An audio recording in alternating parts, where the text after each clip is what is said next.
같이 한번 기도하겠습니다. 사랑하는 하나님께서 우리에게 주시는 은혜가 큽니다.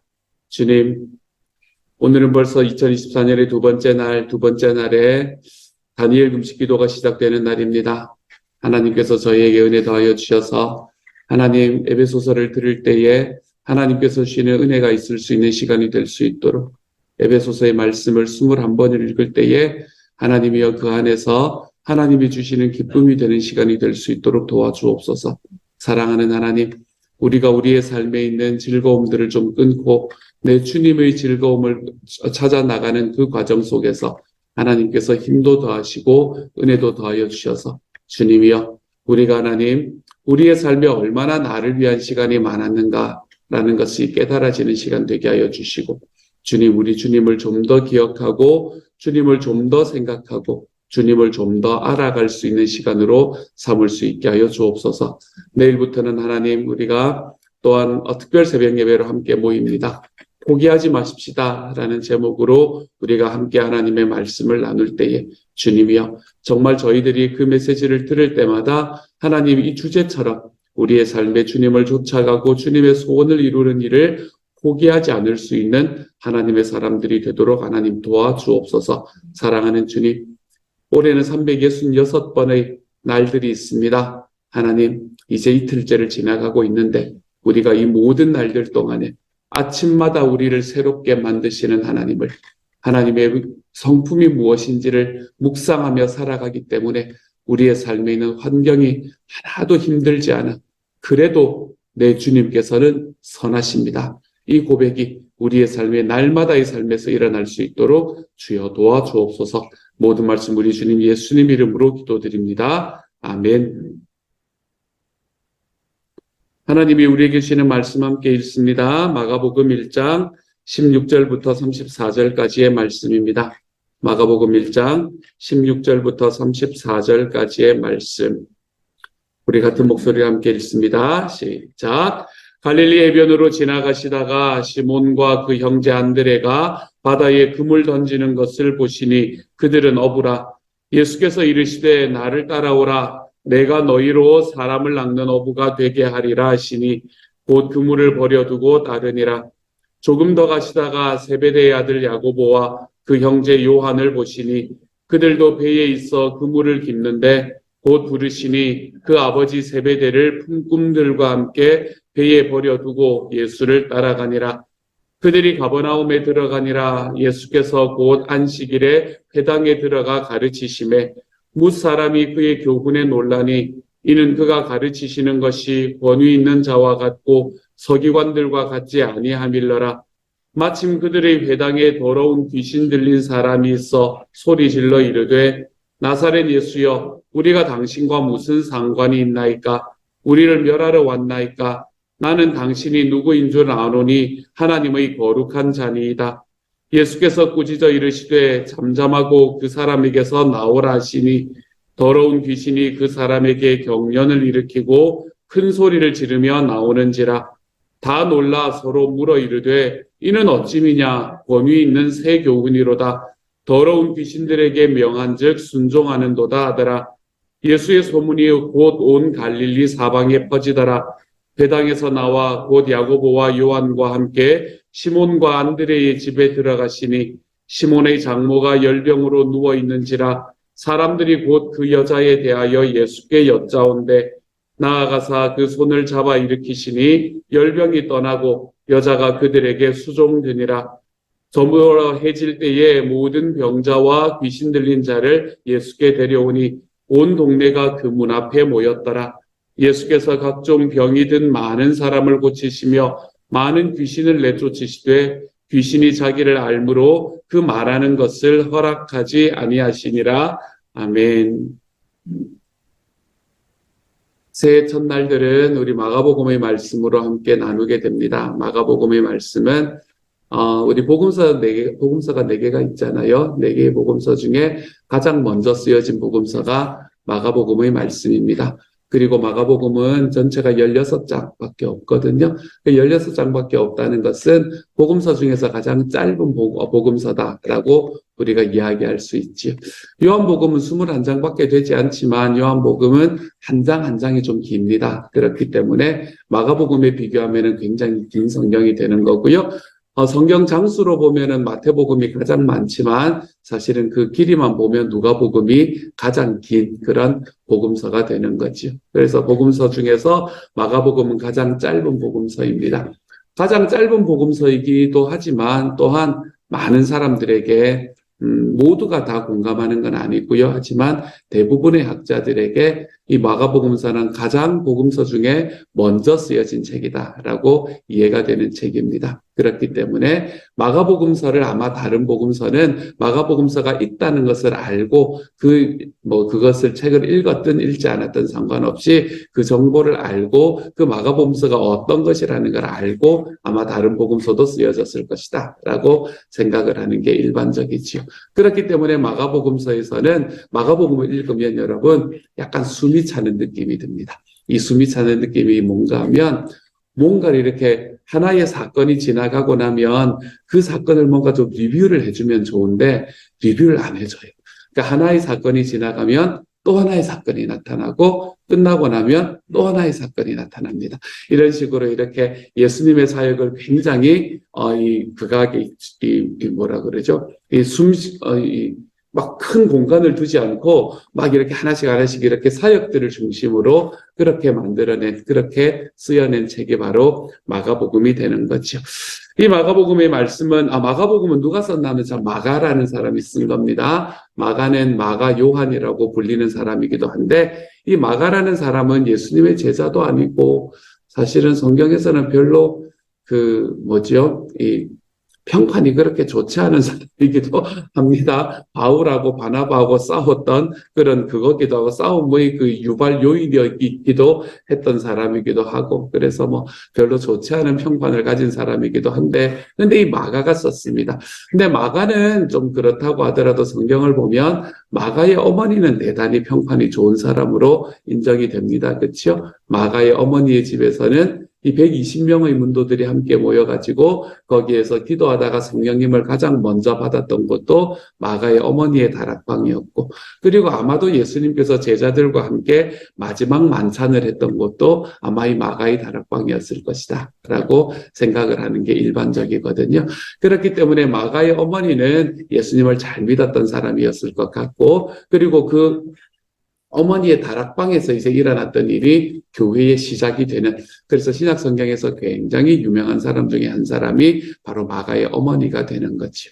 하지만 이 마가라는 사람은 이제 왜 이 마가복음을 쓰게 되었는가라고 하면 생각해 보면 마가라는 사람은 자기의 평생에 자기의 목사님으로 누구를 모시고 있었나 하면 베드로를 모시고 있었던 사람이었습니다. 베드로가 마가의 평생의 목사님이셨어요. 이제 그 가정교회, 마가의 어머니의 다락방에서 모이는 가정교회였겠지요. 그렇죠? 그 가정교회의 목사님이, 담임 목사님이 베드로였습니다. 그렇기 때문에 마가는 평생 베드로에게서 교육을 받아왔었고, 베드로에게서 예수님의 이야기를 들어왔었어요. 그래서 베드로는 마가를 뭐라고 말하나 하면 나의 아들이다. 이렇게 이야기를 할 만큼 마가는 베드로에게 사랑받는 존재였었습니다.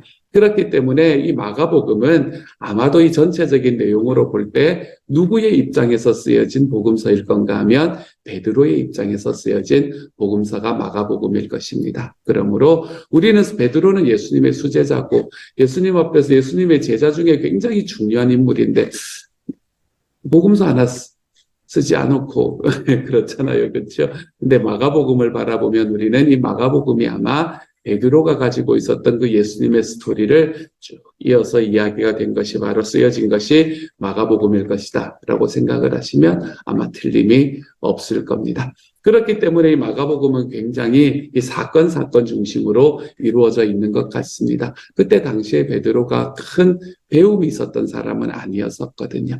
그렇게 베드로는 오히려 행동을 하는 사람이 베드로였었기 때문에 베드로는 예수님이 하셨던 그 행동들과 예수님이 하셨던 말씀들 그것들 위주로 아마 이 마가복음을 작성하지 않았을까라고 생각할 수 있겠네요.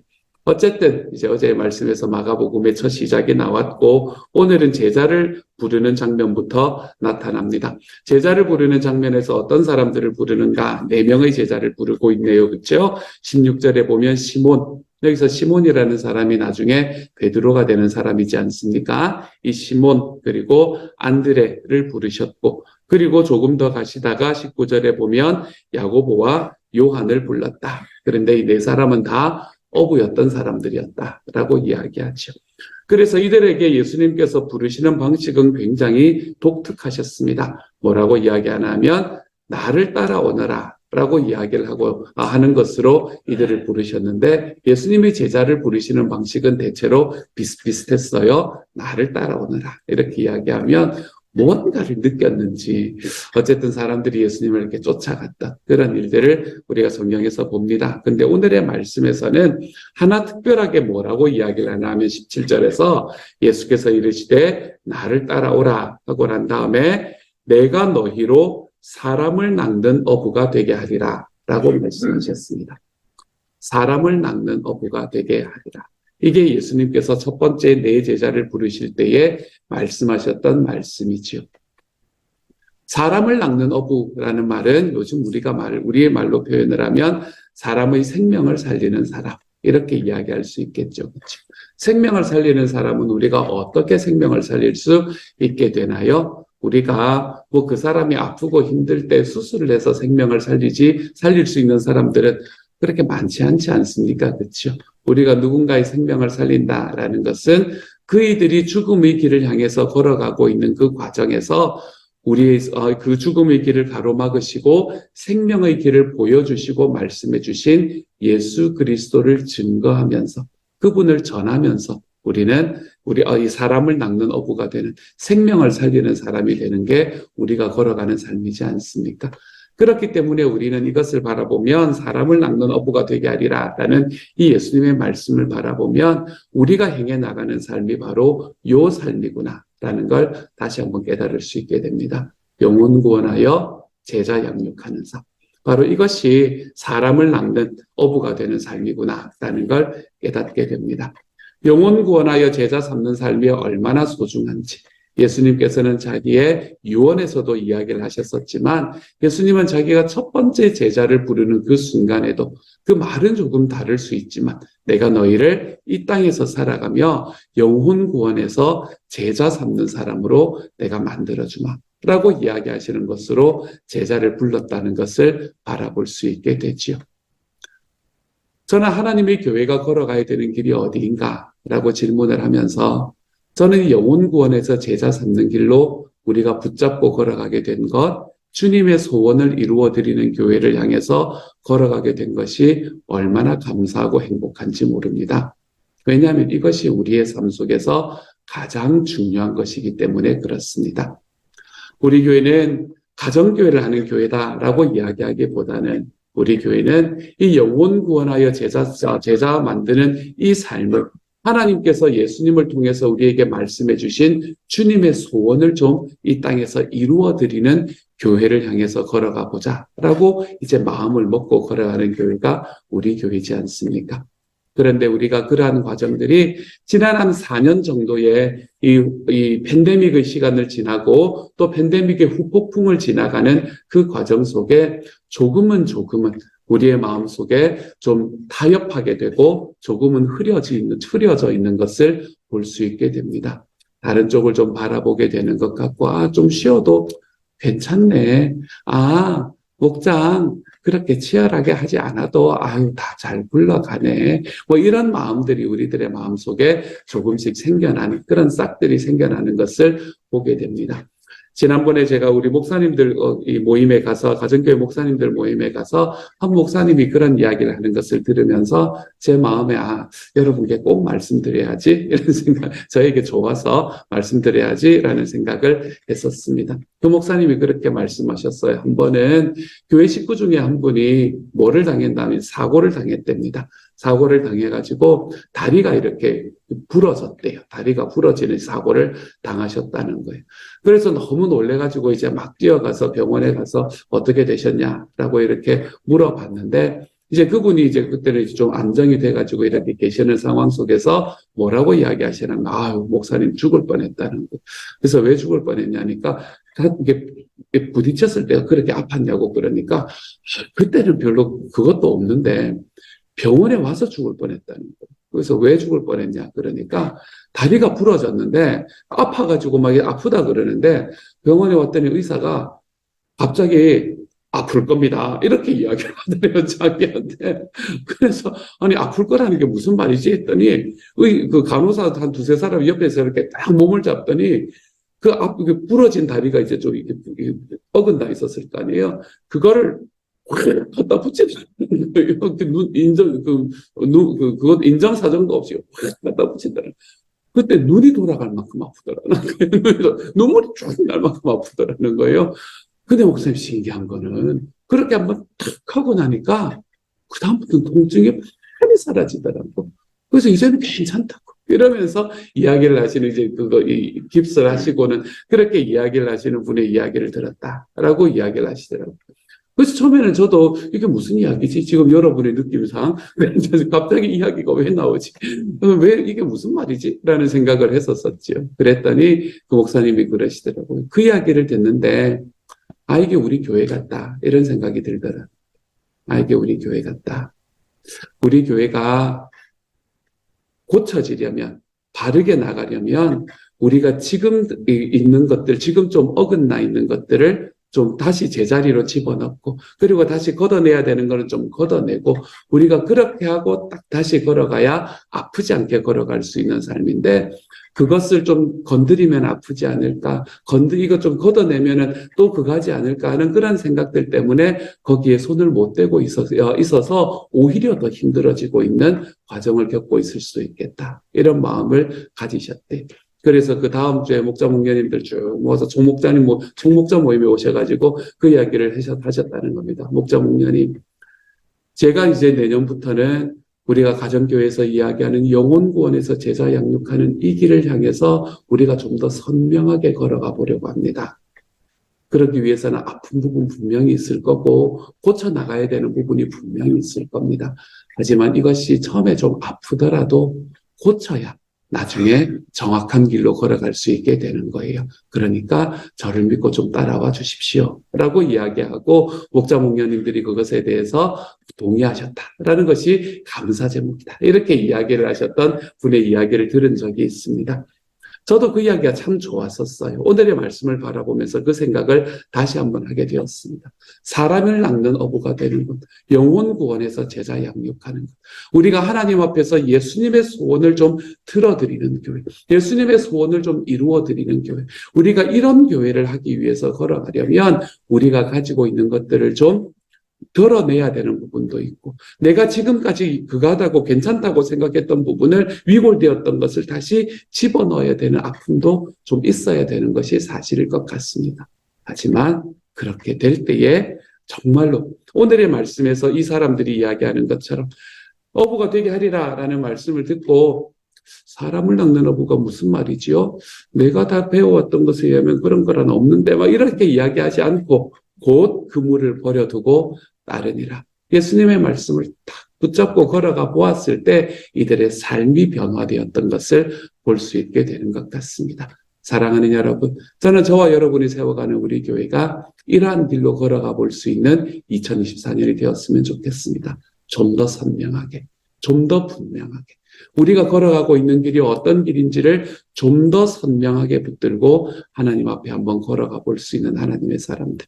그래서 주님께서 무엇라고 이야기를 하더라도 그 이야기들 속에서 하나님, 우리가 주님의 소원 이루는 데는 우리가 힘써 걸어가다 왔습니다. 라는 그 이야기들을 우리가 할 수 있는 길로 다시 한번 힘을 내서 걸어가 볼 수 있는 그런 한 해가 될 수 있도록 하나님 앞에 한번 기도해보는 시간이 될 수 있었어요. 이러한 이야기가 저와 여러분의 삶에서 올해 처음 새벽 예배잖아요. 그렇죠? 그래서 이런 이야기를 한번 해봅니다. 우리가 처음에 새벽 예배를 하는 과정 속에 나도 사람을 낚는 어부가 되는 그 길로 걸어가 보겠습니다. 우리의 마음속에서 주님, 나도 영혼 구원에서 제자 양육하라는 이 주님의 소원을 이루며 걸어가는 하나님의 사람이 되겠습니다.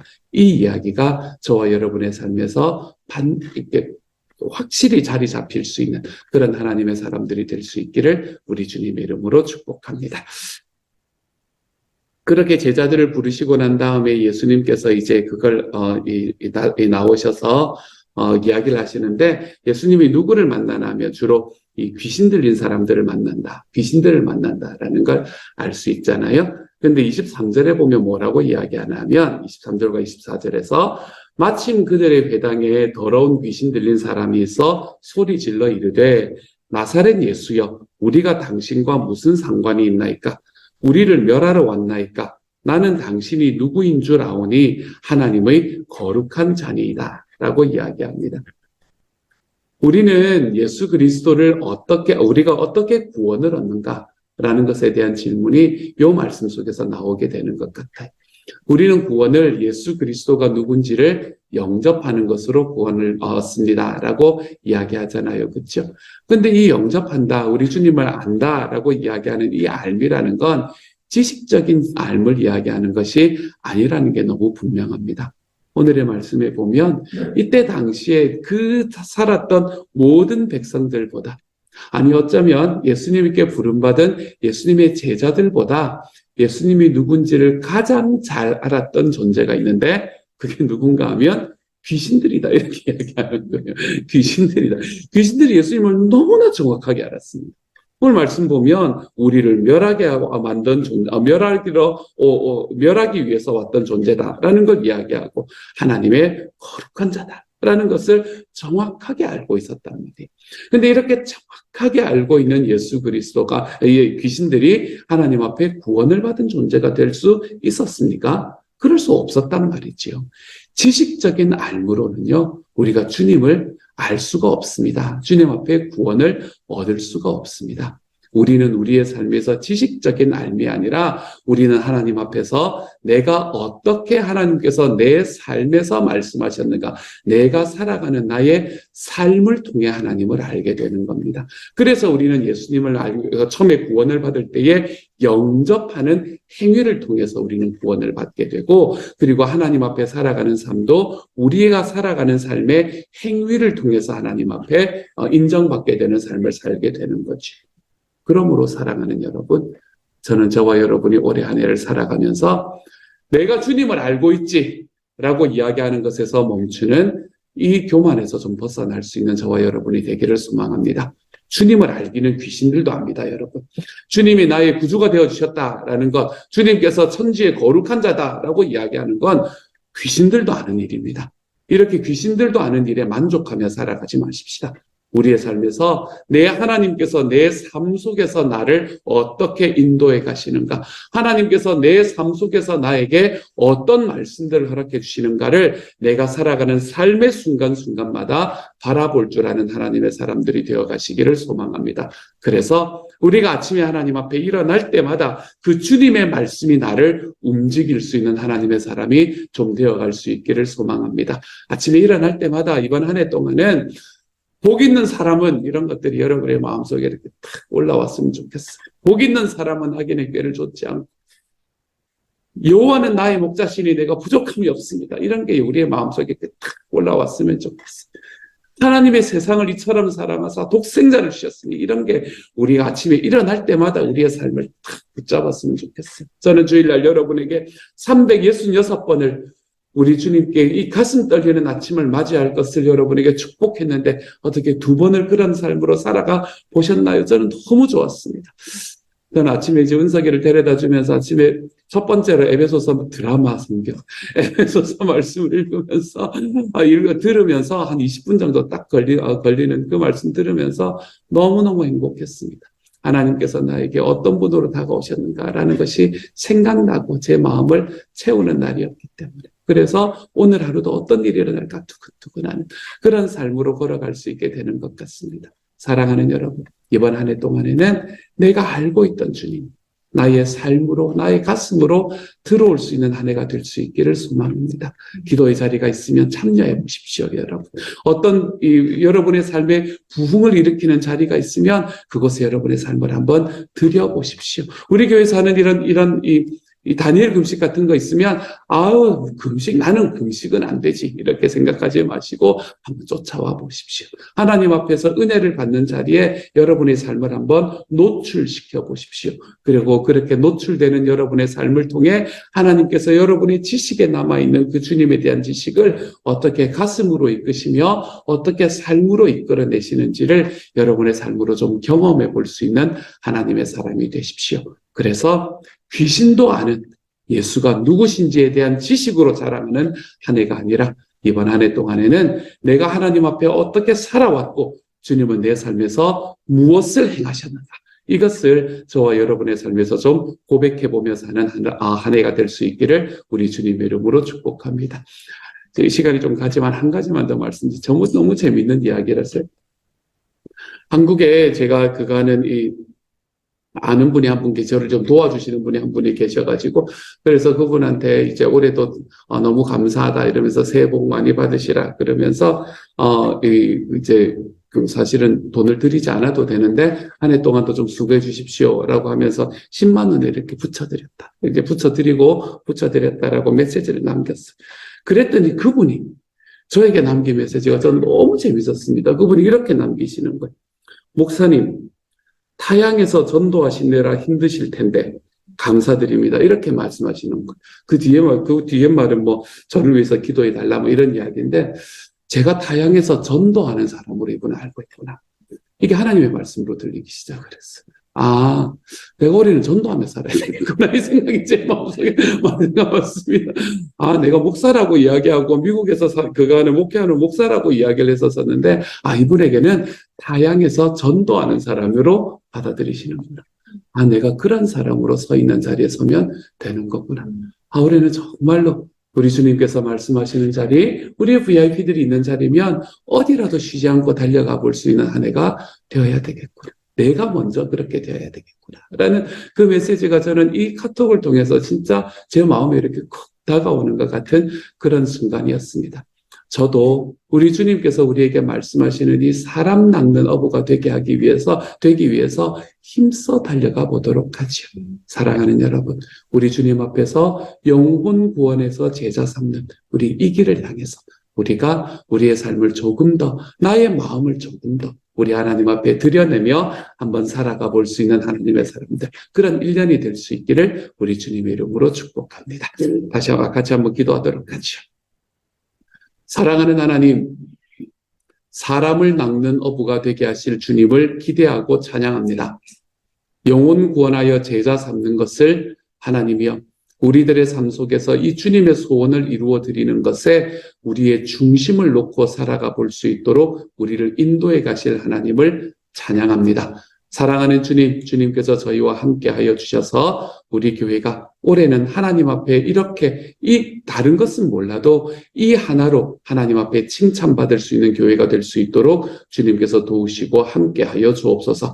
하나님, 우리가 주님이 어떤 분이신지 내 마음으로 경험하지 못하고 내 삶으로 알지 못하면 이거 다 우리의 삶에서는 마치 어깨에 짐 하나 더 얻는 것 같은 그런 일이 될 수밖에 없습니다. 그러니 귀신도 알고 있는 예수님이 누구신가를 아는 것으로 만족하는 것이 아니라 내가 아는 주님을 내 마음으로 느껴보고 내가 알고 있는 주님을 내 삶 속에서 살아내 볼 줄 아는 이번 한 해가 될 수 있도록 주여 도와주옵소서.